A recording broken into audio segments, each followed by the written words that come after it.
Well, for small-time analysts, if you wanted to get noticed, you might as well put a sell rating on Facebook. We've got a great story here from Alexander Skaggs. Alex, thanks for joining us. So we got one quote from a guy from Battle Road Research. He said, you know what, no one was calling before. Yeah, Tell us about that. These guys have kind of been working, in their little niche with their client groups. They Boutique usually are research specialized. firms. Yeah, they're the kinds that aren't on Facebook's IPO. Yes, exactly. A lot of them don't even have investment banking divisions, so they're kind of just doing this all on their own. They're totally separate from the IPO, so now they're pretty much the only game in town for research. And of course, investors were just so desperate ahead of the Facebook IPO because, of course, with all the bulge bracket firms, the people on the IPO, there's this mandatory quiet period. They aren't allowed to publish research for, I think it's 40 days or 45 days? 40 days after the issuance, right? Yeah. So if anybody wanted to know, well, what's the next year's revenue going to be?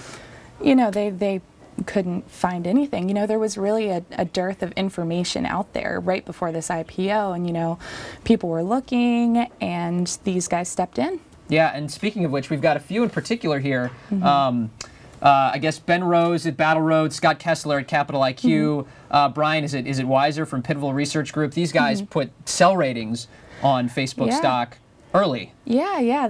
I think Battle Road did it the day it started trading. S&P Capital IQ a little bit after. I mean, these guys really kind of stepped in and made the tough call. I think there are fewer sell ratings than there are buy ratings still. We had a sell rating on it in the herd column. I will say that. But yeah, I mean, it's fascinating though, because of course during this whole process, one of the big kerfuffles is all about how the analysts that were on the IPO were being getting indications from management that, hey guys, watch your figures. This year is going to be slower than a lot of you are already expecting, and they were giving that information to institutional investors. Meanwhile, the rest of us didn't really. We had the prospectus to go on.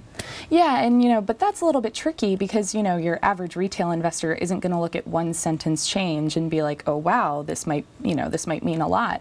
But the analysts kind of did.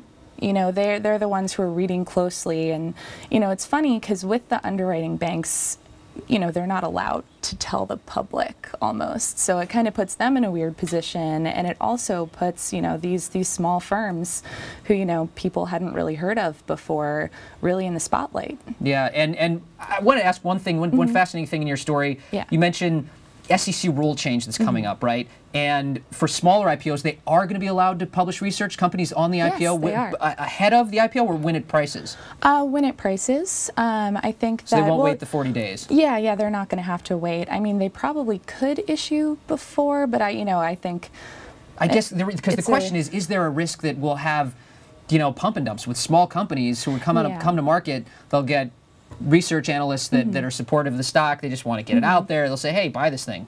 Could be a piece of junk. But I mean, is there that risk, I wonder? There could be kind of a risk. Actually, I think the biggest question that I've heard is whether they're actually going to take advantage of this.